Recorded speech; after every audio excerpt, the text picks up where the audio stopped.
Hi, I'm Leora. I grew up in a house where silence screamed louder than fists. My stepmother's kids called me a dog, said I wasn't worth more than dirt under their shoes. Then one day, she proved them right. She cut me off just to keep their love. They sold my father's company behind my back, drained his legacy, left me with nothing. But here's what they didn't expect. The silence they buried me in. It's the same silence I used to rise. Now they're the ones begging for mercy. And I'm wondering, do they deserve it? Or is this what justice finally sounds like? Before we dive in, tell me, what time are you listening to this and where from? Drop it in the comments, because what you're about to hear might just feel a little too familiar. The house hadn't changed a bit. That same white brick siding. The same half-dead shrubs clinging to life under the living room window. Even the dent in the mailbox, still there from when I was 12, and Draven dared me to swing a bat like a real sister. I stared at it longer than I meant to, engines still humming beneath my hands. Funny, isn't it? You expect time to repaint old places, to forgive them a little. But this house, it remembered everything. I parked across the street and just sat there for a minute. The sun was beginning to settle behind the pecan trees, throwing long, tired shadows across the lawn. I hadn't stepped foot in this neighborhood in nearly 20 years. Still, I could hear it, her voice. "We don't argue in this house, Leora. We move on. Quietly." I was 15 when she said that. 15, trying to understand why silence felt like punishment, but screaming meant disrespect.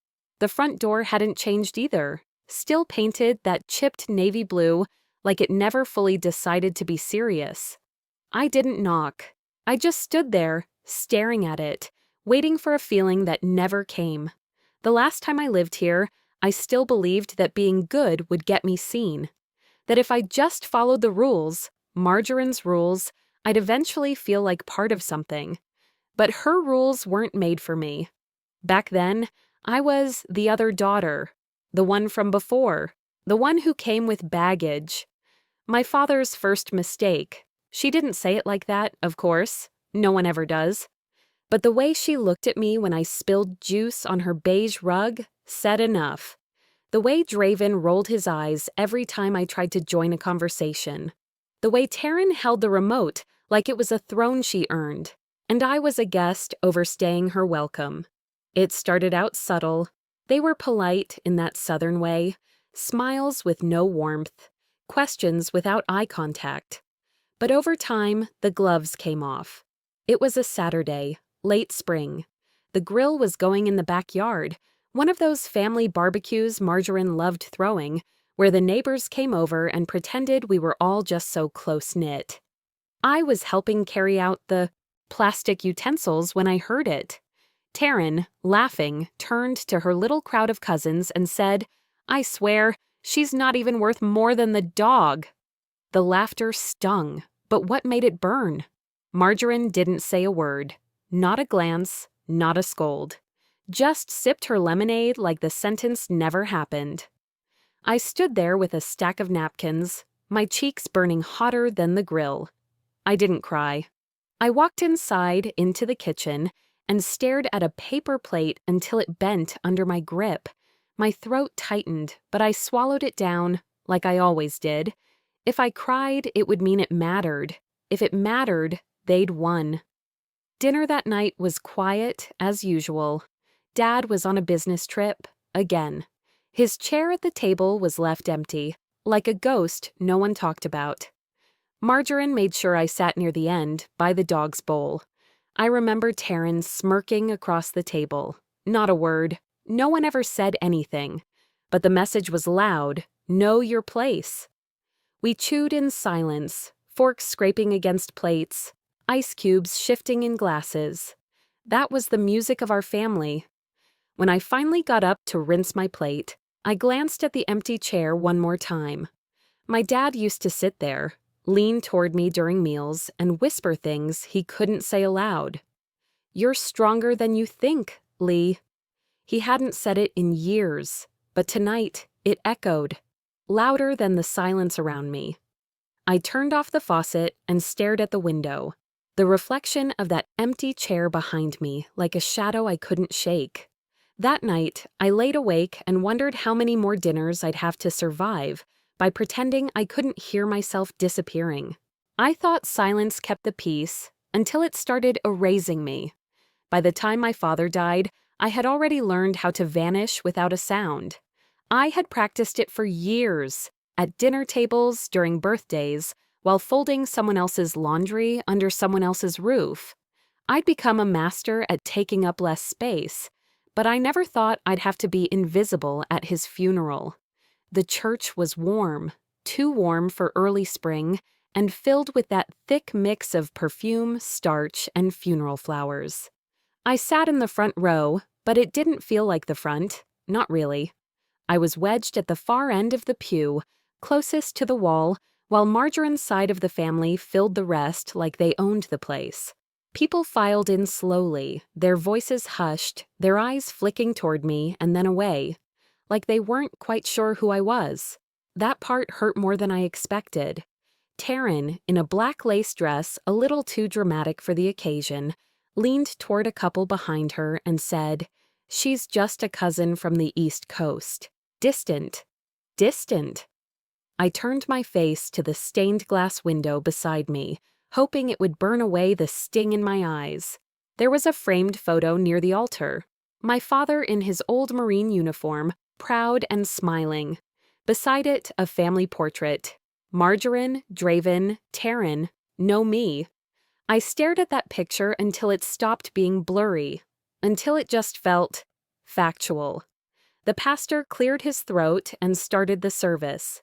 He was kind, soft-spoken, the kind who seemed to mean every word he said. But when he motioned to the family, inviting them to say a few words, my heart jumped. An empty chair sat next to Marjorie. I thought, maybe that's for me. Maybe someone will gesture, say something, nothing. I sat frozen, fingers clenched around a folded tissue. I shifted forward, the beginnings of a step, and then Marjorie turned. She smiled. That smooth, painted-on kind of smile that doesn't touch the eyes. "Leora, please," she whispered, "let's not make this about you." Her voice was sugar and blade. I sat back. The chair stayed empty. That same silence, weaponized. No one noticed, or they pretended not to. A few guests glanced over with something like pity, but no one said a word. The service continued. Songs were sung, stories told. None of them included me. I waited until the pastor bowed his head for the closing prayer and slipped out. The hallway was cool and dim. I didn't stop until I reached the parking lot, and even then, I didn't know what I was doing. I caught a glimpse of myself in the reflection of a silver car door. Hair too neat, dress too modest, eyes too tired. I looked like someone who'd just wandered into the wrong life. That evening, after the funeral, I went back to the small hotel room I'd rented near the cemetery. I kicked off my shoes and sat on the edge of the bed, letting the silence settle. Then my phone buzzed. Unknown number. "Ms. Vale?" "Yes. This is Peter Langley. I'm the attorney handling your father's estate. I wanted to confirm we've received all the necessary signatures. Mrs. Vale submitted everything weeks ago." I blinked. "I haven't signed anything." There was a pause. Paper rustling. "I'm sorry, I was told. She mentioned you didn't want to be involved." I couldn't speak. I hung up without saying goodbye. I sat there, staring at the blank TV screen. A knock on my door startled me. I opened it to find a delivery boy holding a worn cardboard box. No label, no note. Just my name, scribbled in black marker. Inside were some of my father's old files, service records, receipts. A baseball glove I'd given him on his birthday when I was 11. At the bottom of the stack, something caught my eye.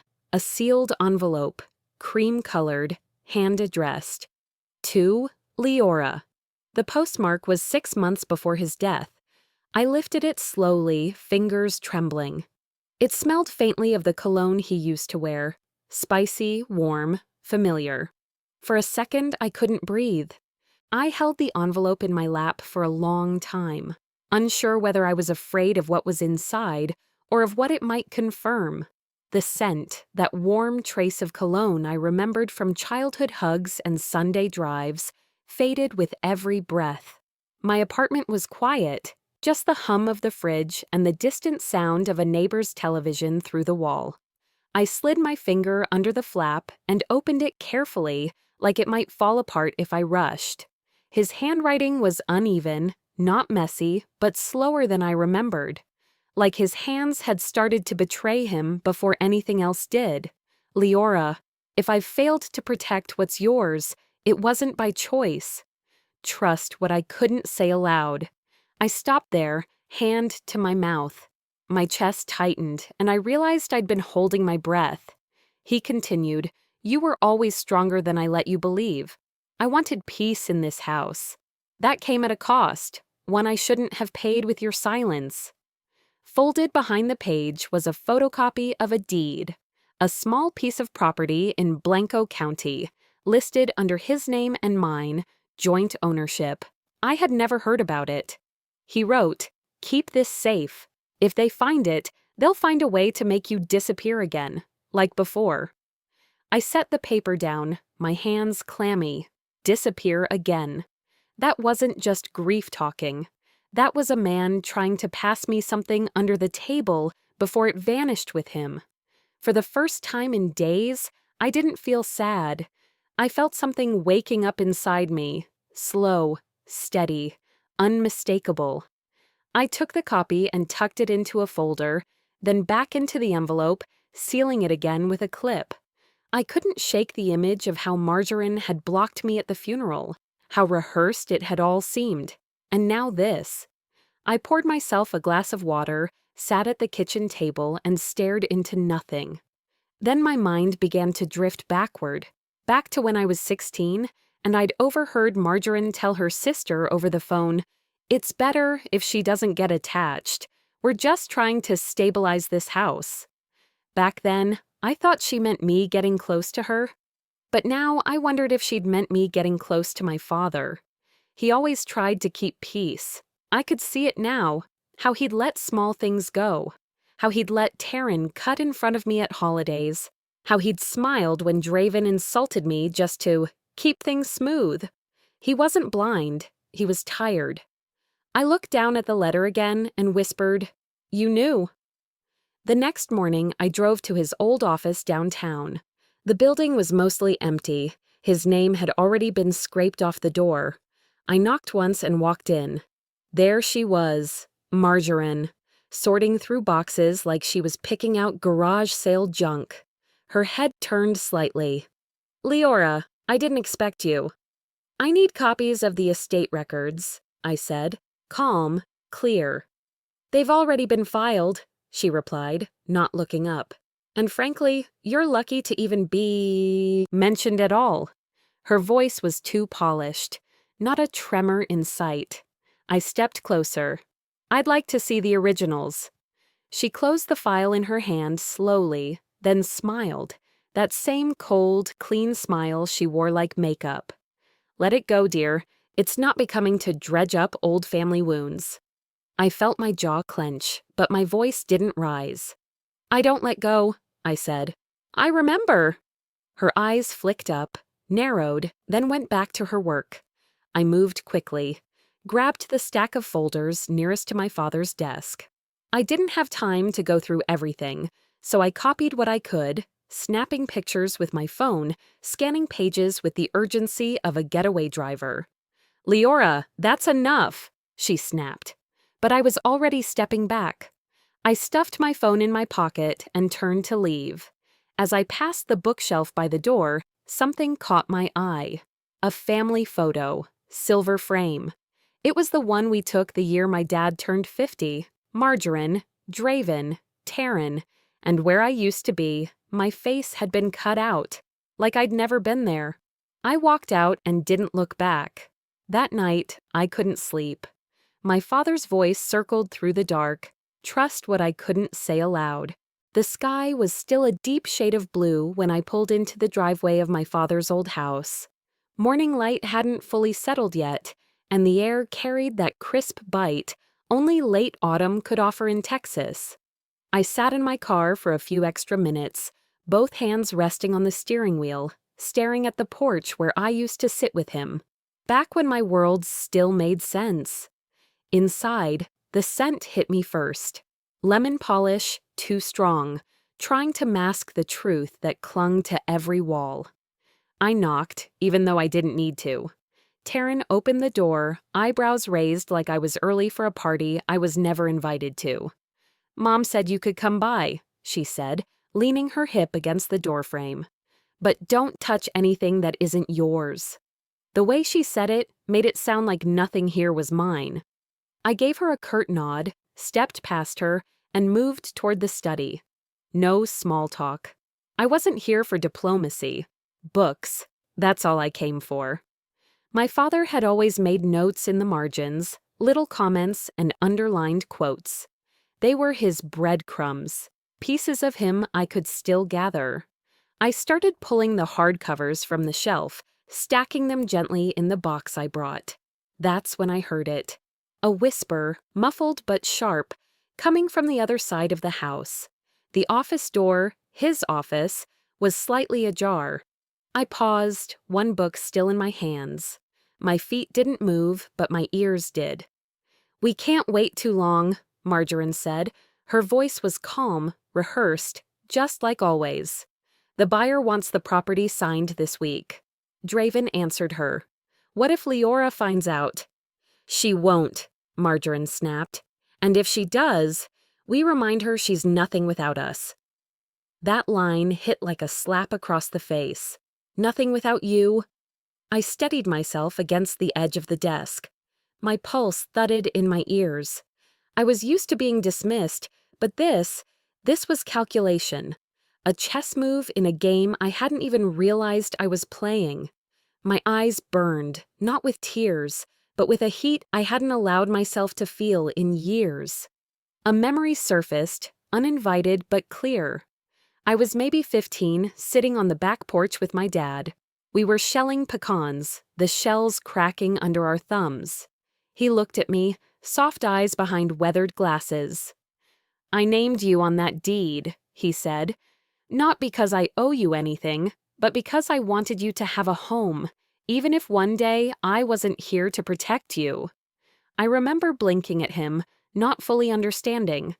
Now, that sentence echoed louder than anything Margarine had just said. This wasn't about mourning. This was about theft, of memory, of voice, of my place in his story. I set the book down quietly. No drama, no stomping. I pushed the office door open. Margarine turned, startled. Draven stepped back like a kid caught stealing from the cookie jar. But she composed herself within seconds, plastering on that practiced Southern smile. "Eavesdropping now, dear?" she said, as if I was the rude one here. I looked at her, then at Draven. "No," I said evenly. "Just listening, like I've done my whole life." I didn't wait for her reaction. I turned around and walked out. Their silence behind me felt more satisfying than any shouting match could. By the time I reached the car, the sky had shifted again. The blue now faded into orange. I sat for a moment, gripping the wheel, watching the house in the rearview mirror. They thought I was weak because I stayed quiet. They thought silence meant defeat. They didn't know silence was where I planned my return. They thought my silence meant defeat. They didn't know silence was where I planned my return, but even strategy needs strength, and that morning I didn't have any left. I woke up to my phone blinking furiously on the nightstand. Missed calls, voicemails. One unread email from the estate lawyer with the subject line, "Property sale finalized." That was it. No warning, no room for appeal, just a digital knife in the back. I stared at the screen until it dimmed itself out, then let the phone slide off the bed. The weight of the blankets suddenly felt too heavy to move beneath. My breath stayed shallow, like if I inhaled too deeply, everything I'd been holding back would come pouring out. I had fought so hard, I whispered into the stillness, just to be erased more politely. The hours that followed blurred together. I didn't cry. That would have been too clear, too real. Instead, I sat on the couch, still in yesterday's clothes, surrounded by boxes I hadn't opened since bringing them home from my father's office. They were supposed to hold pieces of him, scraps of comfort. But right then, they felt like tombstones in cardboard. At some point, I curled my legs beneath me and just stared at the muted television. Images flickered, but nothing landed. The world outside moved on while mine stayed still. And then the thought came, uninvited and ugly. Maybe silence was right. Maybe I was wrong to believe I mattered to them. My mind replayed that old insult like a broken record. "You're not even worth more than a dog." It echoed in my chest, sharper than it had ever been as a teenager. Back then, I still believed there were things I could earn: love, place, safety. Now, I wasn't so sure. I don't know how long I sat like that, empty and frayed, but eventually my elbow knocked against a box I hadn't noticed on the edge of the table. It tipped, spilled, and a cascade of papers scattered across the floor. Among them was a folded birthday card, old and faded, with a faded balloon on the front and handwriting I didn't recognize right away. I almost tossed it aside until I saw the signature, Harold Jensen, my dad's college roommate. Inside the card was a short message in ballpoint pen. "Call me if you ever need to know the truth about what happened to the business." I blinked at it, my mind snapping back into focus like a snapped rubber band. Harold. I hadn't seen him since I was 10. But Dad always said he was one of the few people he trusted without hesitation. It was enough. Just enough. By late afternoon, I was in my car, heading toward a sleepy diner just off Route 183. The kind of place with peeling linoleum floors and an old jukebox that hadn't worked in years. Harold was already there, sitting in a booth by the window. His face had softened with age, but his eyes still held the same quiet steadiness I remembered from childhood.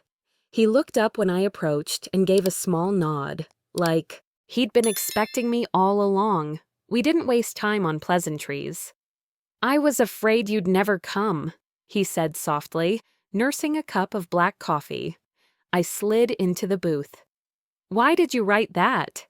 Harold took a breath, looking out the window as if organizing thoughts that had sat too long in the dark. "Your dad figured it out," he said. "Not all at once, but piece by piece. He knew Margarine and her kids were draining the company, using shell accounts, pulling cash through dummy vendors. He tried to plug the holes, but by the time he was ready to act, the cancer had come back." My stomach tightened. "He asked me to hold on to something," Harold added, reaching into his coat pocket. "Said you'd know when it mattered." He slid a small USB drive across the table. I stared at it. No fanfare, no envelope. Just a plain black stick that looked like it could have come from any office drawer. But I knew. It carried weight. I picked it up slowly, like it might vanish if I wasn't careful. "What's on it?" I asked. He shrugged. "I never looked. That was the deal. I just promised to give it to you." We sat in silence for a while. Two people bound by grief and a man they both respected, staring out at a parking lot lined with trucks and tired memories. When I got home, the sun had already dipped behind the rooftops. The living room was bathed in a soft gold glow. I dropped my keys on the counter and walked straight to my father's old desk. The chair beside it, the one that had always sat empty, waiting, was still there. I placed the USB drive next to his lamp, then lowered myself into the seat. "You still left me a seat, didn't you?" I whispered. The faintest smile tugged at the corner of my mouth. That was the first time in weeks I felt something warm, something that didn't ache. When I plugged the drive in, what I saw made my blood run cold. The screen filled with folders, dozens of them. Some were innocently labeled quarterlies, payroll, vendor reports. But once I opened them, the truth wasn't subtle. It was glaring. There were wire transfers flagged with the same routing number. One tied to an account under Marjorie's name, another under Taryn's. Several listed companies I'd never heard of, but when I cross-checked them, they were registered to addresses that didn't exist. And then there were tax filings, doctored, inconsistent, some with my father's signature clearly scanned in, not signed by hand. And nestled between it all were his notes, his handwriting, dated, detailed, deliberate. He knew. He saw it happening. And instead of starting a war, he built a trail, one only I would find. He wasn't blind, I murmured. He was buying me time. That realization hit harder than anything I'd read on screen. He hadn't abandoned me. He was shielding me, knowing what they'd do the second they thought he couldn't stop them. I closed the laptop and leaned back in my chair. The ceiling fan creaked softly overhead, as if the house itself had been waiting for me to finally catch up. I didn't sleep that night. The next morning, I got up, made strong coffee, and texted Elise, an old colleague from the law firm. She'd switched to accounting full-time 2 years back. Smart, discreet, curious by nature. Me. Hey, random question. Ever help a writer build a fraud story for a novel? She replied in less than 10 minutes. Elise. That's oddly specific. And yes, plenty of times. You've got a story idea? Me. Oh, I've got one all right. We met the next afternoon at a quiet little cafe we used to frequent during long trial prep weeks. I handed her a sanitized copy of the files, just enough to keep names off the radar, but detailed enough to raise eyebrows. Within minutes, her brow furrowed.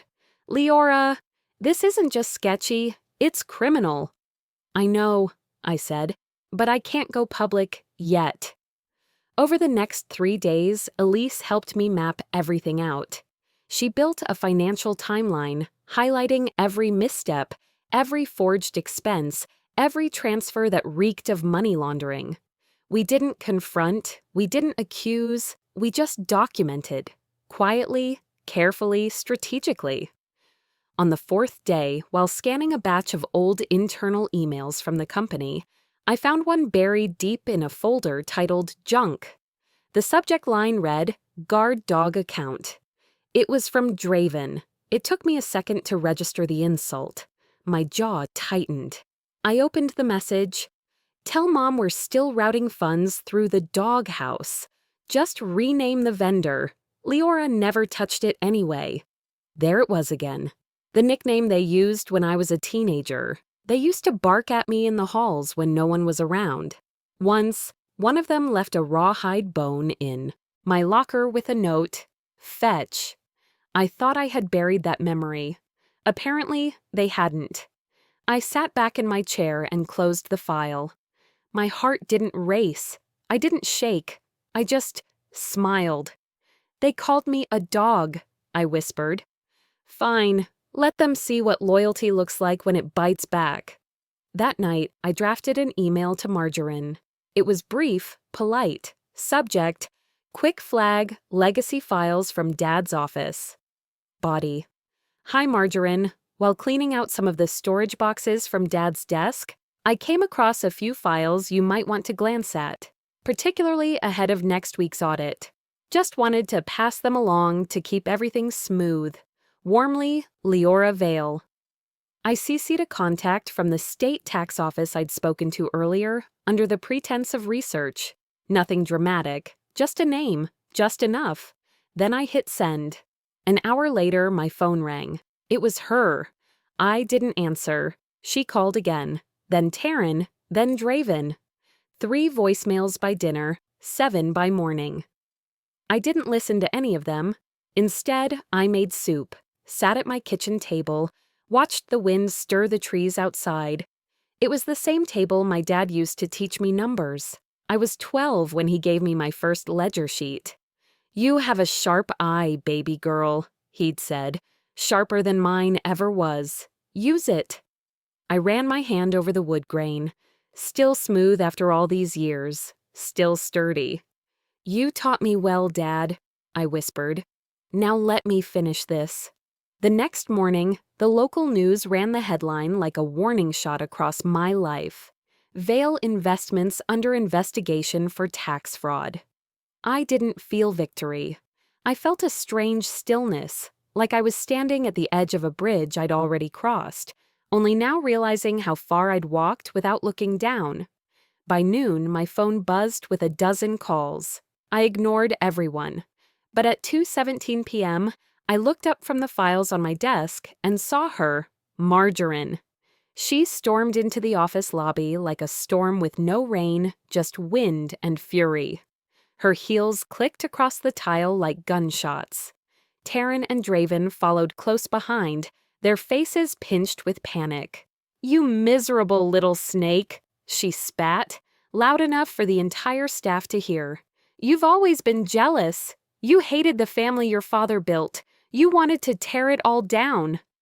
I didn't get up. I didn't flinch. I just stared. Funny, I thought. I wasn't the one who signed away the legacy for cheap wine and fake pearls. "You think this will bring him back?" she snapped. "Dragging his name through the mud?" "No," I said calmly, "but it might help clean off the mud you all poured over it." A few employees stood frozen behind their desks.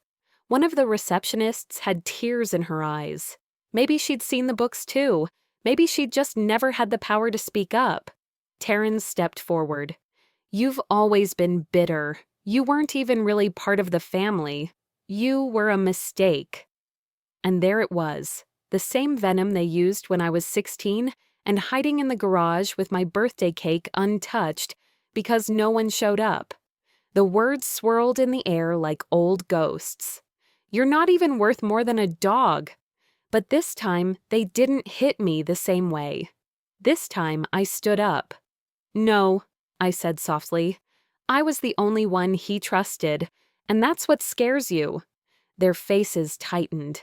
Margarine fumbled through her purse and pulled out a printout. "You want proof? I have it. You've been embezzling for years. This email says it all." She waved the page in front of a nearby auditor like it was gospel. I didn't even have to look. I knew what it was, a fake. But that didn't stop the whispers. The reporters waiting outside caught the shouting. One even snapped a photo as security asked them to leave. The doubt hung heavy, like when you clean a wound too late and wonder if the infection already took hold. Back in my car, I sat frozen. My fingers gripped the steering wheel until my knuckles ached. My forehead rested on the leather-wrapped rim, and I whispered to no one, "How many times do I have to pay for their lies?" The tears came quietly, without the usual burn, not from weakness, from sheer exhaustion. I almost turned the key and drove away from it all, but I didn't. Instead, I called Harold. He picked up on the second ring. "She's trying to frame me," I said. "She forged an email, says I stole from the company." "I figured it was coming," he replied. "You're threatening her kingdom." Together, we cross-referenced the metadata on the email. Just like I suspected, created 4 days ago. The document she waved around was printed yesterday. I exhaled long and slow. She's cornered. Elise, the accountant, joined the call shortly after.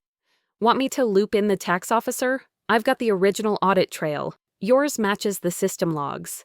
"Yes," I said. "It's time." That evening, I didn't pace. I didn't cry. I didn't rehearse comebacks in the mirror. I forwarded every document to the IRS contact. No explanation, no anger, just truth. I closed my laptop and looked around the dim apartment. Silence used to feel like punishment. Like being locked out of every room I thought I belonged in. Now it felt like armor. The thing about silence, I whispered, is when you stop fearing it, it becomes your loudest ally. And I wasn't done yet. That night, I barely slept. The glow from the news van outside my window cut through the blinds like headlights on a deserted road. It stayed parked there until almost dawn. Then came the knock. 3 short taps, hesitant, not the rhythm of a stranger or a reporter. I opened the door slowly, unsure of what to expect. Taryn. She looked nothing like the girl who used to spit words like daggers in the hallways of our house. No eyeliner, no smirk. Her arms were folded tight across her chest, and for the first time in my life, she wasn't wearing confidence like perfume. They froze Mom's accounts, she said, voice cracking. She's losing everything, the house, the company, even her car's been repossessed. I didn't say a word. Taryn's eyes searched mine for something, sympathy maybe, or the old need I used to have to be accepted. I didn't know it'd get this far, she added. Please, Leora, help us.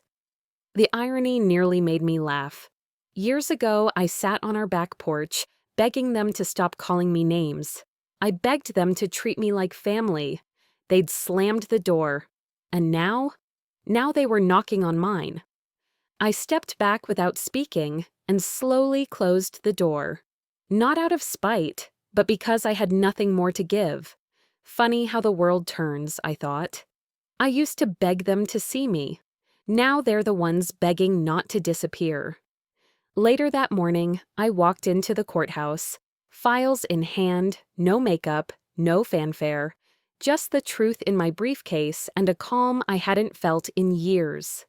A staff member escorted me into a quiet room where an IRS officer waited with a laptop and a legal pad. Across the table sat Margarine, Draven, and Taryn. All 3 looked like they hadn't slept in days. Margarine's hands trembled as she tried to steady a glass of water. Her eyes darted around the room like a trapped animal. The investigator spoke first, asking for any final statements before reviewing the evidence. Margarine opened her mouth, but her lawyer gently placed a hand on her forearm. Not now, he whispered. Even he knew better. I pulled out the USB and slid it across the table. Everything you need is there. I'm done. Silence fell over the room like fog. For a long moment, no one breathed. Then Margarine whispered, barely audible. I only did it for them, for my kids. I didn't want them to lose everything. I turned to her, eyes steady. You once told me I wasn't worth more than a dog. She blinked, stunned. The thing about dogs, they stay loyal, even to the ones who hurt them, I said softly. But not forever. Her mouth opened slightly, but no sound came out. Outside the courthouse, cameras flashed as I stepped into the sunlight. A reporter lunged toward me, microphone in hand. Miss Vale, do you have a comment about today's hearing? I kept walking. No, I just want peace. That evening, after I showered and slipped into a soft gray sweater, I drove across town to my father's old church. The parking lot was almost empty, just a few cars scattered in the twilight. I didn't know if I came for closure or comfort, maybe both. Inside, the warm glow of stained glass painted colors across the pews. I walked slowly down the aisle, running my fingers along the wooden backs of the benches. No one stopped me. Near the front, the priest nodded gently. You can sit anywhere you like. I chose the empty seat at the edge, one I remembered sitting in with my father the year I graduated college. It had always been our spot. The quiet wrapped around me like a blanket. And for the first time in years, I didn't feel alone. They took everything they could, except my silence, I thought. And silence was all I needed to be heard. Weeks later, I got a letter in the mail. One last reminder that forgiveness doesn't always come the way you expect.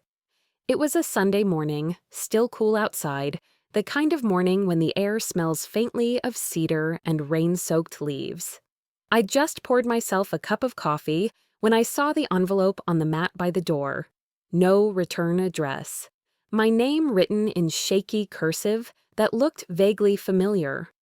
I tore it open carefully. The paper was creased, smudged in places as if someone had pressed too hard or cried onto it. "Leora," it began. "I don't expect forgiveness. I just wanted to say you were right. Mom chose us over you and we let her. You didn't deserve it. You never did." It was from Taryn. My fingers trembled a little as I folded the letter back. Not from anger, just weight. The kind that comes from realizing someone finally saw what you've been screaming without sound for decades. I sat at the table, coffee cooling beside me, and stared out the window. Outside, the wind brushed through the oak branches like an old friend reminding me that everything eventually bends, even grief. For a long while, I didn't move. My mind drifted back to a night long ago. Our house in Austin, the smell of lemon polish and something burning in the kitchen. I must have been 9 or 10. I'd spilled juice on the carpet, and my stepmother sent me to think about what I'd done. The bathroom door clicked shut behind me. I pounded until my knuckles hurt. I remember their laughter through the wood, muffled but sharp. Darkness. Silence. Back then, that silence was a punishment. A cage. I thought if I could just be quiet enough, maybe they'd stop hating me. Maybe they'd open the door. Now, sitting here decades later, that same silence felt different. It wasn't the sound of fear anymore. It was the sound of healing. I picked up Taryn's letter again, reread it, then set it down gently beside my father's photo on the counter. He looked calm in that picture, almost like he knew all of this would eventually circle back to peace. That afternoon, I drove across town to the animal shelter. I'd been volunteering there once a week since the court hearing, feeding, cleaning, walking the shy ones that hid in corners. There was one dog in particular I'd grown attached to, a small brown mutt named Hope. She'd been left behind in an empty house, locked in a dark room for days before someone found her. Even after weeks of care, she still flinched whenever someone reached too quickly. When I knelt beside her cage, she didn't back away this time. She sniffed my hand, her tail twitching nervously. Slowly, she stepped forward until her head rested in my lap. "You're safe now," I whispered. "No one will lock you in the dark again." The words caught in my throat as soon as I said them. They weren't really for her. They were for the little girl who'd sat behind that locked door so long ago, waiting for someone to tell her she mattered. That night, after I got home, I placed the letter on my kitchen table, the same one where I'd once uncovered my father's truth. The candle from the church service still sat there, melted low but not gone. I lit it again and watched the flame flicker, throwing soft shadows on the wall. "I forgive them," I said quietly. Not because they deserved it, but because I deserved peace.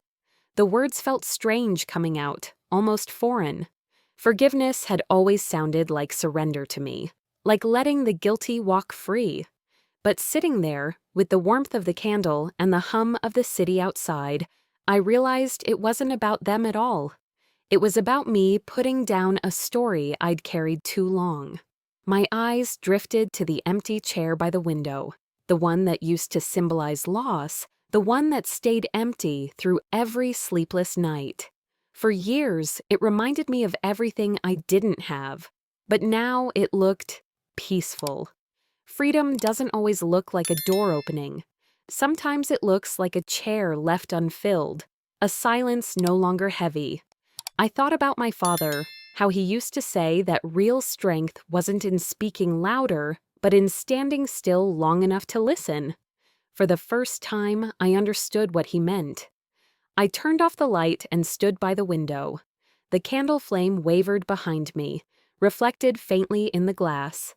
The city outside was quiet, and so was I. Some people wait their whole lives for an apology. I learned that silence can be one too. The following morning, I walked to the post office and dropped Taryn's letter back in the box. Not to return it, but to let it go. The wind picked up just as I stepped out onto the street, carrying the smell of autumn and wood smoke. I closed my eyes and let it pass through me. I walked away with nothing but silence. And somehow that became everything.